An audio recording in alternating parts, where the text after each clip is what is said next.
আসসালামু আলাইকুম শাইখ ওয়ালাইকুম সালামতুল্লাহ। মোবাইলের অ্যাপস দেখে কোরআন পড়লে কি পূর্ণ নেকি পাওয়া যাবে? পূর্ণ নেকি পাবেন কিসে? নেকি কম বেশি আছে। সবাই আমরা তেলাওয়াত করছি, কিন্তু সবার নেকি এক সমান নয়।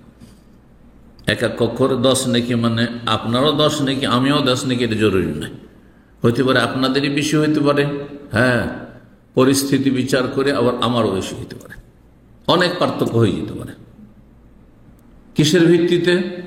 সেটা হচ্ছে তাদাব্বুর, গভীরভাবে আয়াতগুলি নিয়ে চিন্তা করা, ফাহাম, অনুধাবন করা, বুঝা যে আল্লাহ কি বলছেন। তাহলে অর্থ যে বুঝে তার নাকি বেশি, যে গভীরভাবে ডিপলি চিন্তা করে যে আল্লাহ এই কথাগুলি বলেছেন, আমার জীবনে প্রতিক্রিয়া হচ্ছে, তাহলে তার কোয়ালিটি আলাদা।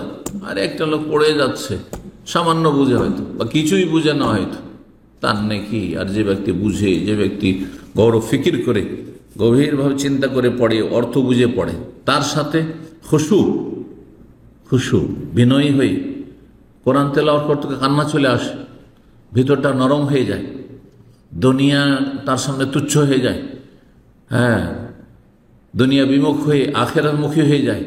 জি, আল্লাহ রাব্বুল আলামিন কোরআনে কারিমে তেলাওয়াতের সম্পর্কে কোয়ালিটিতে হাই কোয়ালিটির কথা বলে, তুলিয়াত আলাইহিম আয়াতুহু যাদাতহুম ঈমানা, ঈমান তাদের বেড়ে যায়।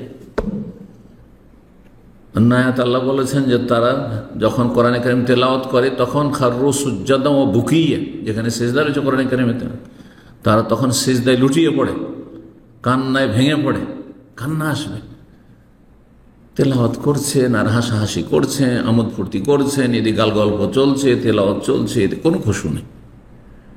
তেলাওয়াত হচ্ছে ইবাদত, যেমন সালাত হচ্ছে ইবাদত। এখন সালাতে যদি দুনিয়াদারি করতে থাকে, দুনিয়া সব চিন্তায় ঘুরপাক খাচ্ছে, কোনো খুশু নেই, বিনয়ী নন আপনি, তাতে আপনার একাগ্রতা নেই, আখিরাতমুখী হতে পারলেন না, অন্তরটা নরম হইল না, তাহলে সেই নামাজ শুধু ঠিকে সারা নামাজ, মানে ফরজ আদায় করা নামাজ, ফরজ আদায় হবে। ঠিক ওই রকমই কোরআনের কারিম তেলাওয়াত। কোরআন কারিমের তেলাওয়াত আপনি যা থেকেই করেন না কেন, আসল কোয়ালিটি দেখতে হয়। অর্থ বুঝছেন কিনা, গভীরভাবে আয়াতগুলো নিয়ে চিন্তা করছেন কিনা, আপনার মধ্যে খুশু আসছে কিনা, এগুলো হচ্ছে কোয়ালিটি। আর তারপরে মুসহাফে পড়েন, অথবা আপনি মোবাইলে পড়েন, অথবা মুখস্থ পড়েন, 3 পড়া। আল্লাহ বলেছেন যে যেটাতে বেশি আপনার মন লাগে, যেটাতে বেশি আপনার কোয়ালিটি ভালো হয়, সেটা বেশি ভালো, সেটা বেশি ভালো। তবে একটি দিক আছে মোবাইলে, যেটা অনেক আলেমরা এই প্রশ্ন উত্তর দিতে আরো আলেমরা উল্লেখ করেননি, কিছু আলেমরা উল্লেখও করেছেন।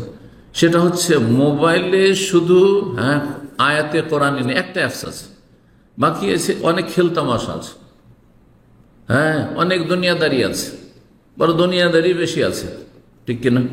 হঠাৎ মেসেজ চলে, কোরআন তেলাওয়াত করছে, হঠাৎ মেসেজ এলো, একটা নোটিফিকেশন আসলো, ও দেখি একটু ওইদিকে মন চলে গেল, খুশু কমে গেল, মনোযোগ কমে গেল, তাহলে কোয়ালিটি ডাউন হইল। কিন্তু কোরআন যদি সামনে থাকতো তাহলে ওইটা হইতো না।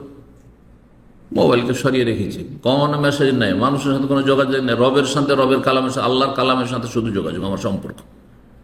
এই জন্য আমি বলি যে মোবাইল থেকে পড়ার চাইতে কোরআন যদি আপনার হাতে নাগালে থাকে, কোরআন থেকে পড়েন, এটা বেশি ভালো।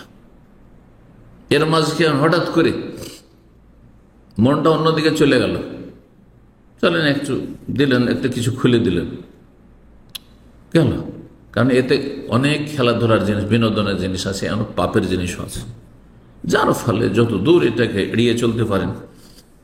আমরা তেলাওয়াতের সময় এটাকে চোখের আড়ালে রাখি, ওতে বেশি মনোযোগী হইতে পারে। কোন রকমের তাতে যেন কোনো ভাইব্রেশন না থাকে, যাতে কার কল লিখতে দেখি, তেলাওয়াত করতে করতে দেখিনি, একটু ওঠায় আর না উঠে গেল, মনোযোগ হারিয়ে গেল আপনার। তো এতে হচ্ছে কোয়ালিটি ডাউন হয়ে যায়। এটা কোরআন নিয়ে পড়লে হবে না। মুখস্থ পড়া ভালো, কিন্তু অনেক সময় মুখস্থ পড়তে গিয়ে সন্দেহ হচ্ছে, তখন খুশু, মনোযোগ কমে যাচ্ছে, একাগ্রতা কমে যাচ্ছে, হ্যাঁ, ভালো করে অর্থ বুঝতে মানে হচ্ছে, এদিকে স্মরণ করতে গিয়ে অর্থ বোঝা দুর্বল হয়ে যাচ্ছে। কখনো কখনো মুখস্থ পড়লে উত্তম হবে, কখনো কোরআন দেখে পড়লে উত্তম হবে। আল্লাহর আরেকটি কথা বলেছেন খুব সুন্দর, সেটা হচ্ছে যে সালাতের নামাজের ভিতরে তেলাওয়াত সবচেয়ে উত্তম।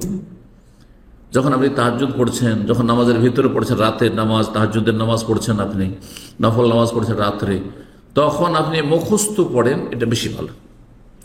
আর যখন নামাজের বাইরে পড়ছেন তখন কোরআন যদি থাকে তো কোরআন দেখে পড়েন, যাতে ভুল হওয়ার সম্ভাবনা কম, মনোযোগী বেশি হইতে পারবেন। আল্লাহ তাআলা আলাম। বিস্তারিত বিষয়ে আলোচনা করলাম যে কোরআন কোন ভাবে পড়লে বেশি নেকি, কোরআন কারীম মুসহাফে না মুখস্থ না মোবাইলে। জি।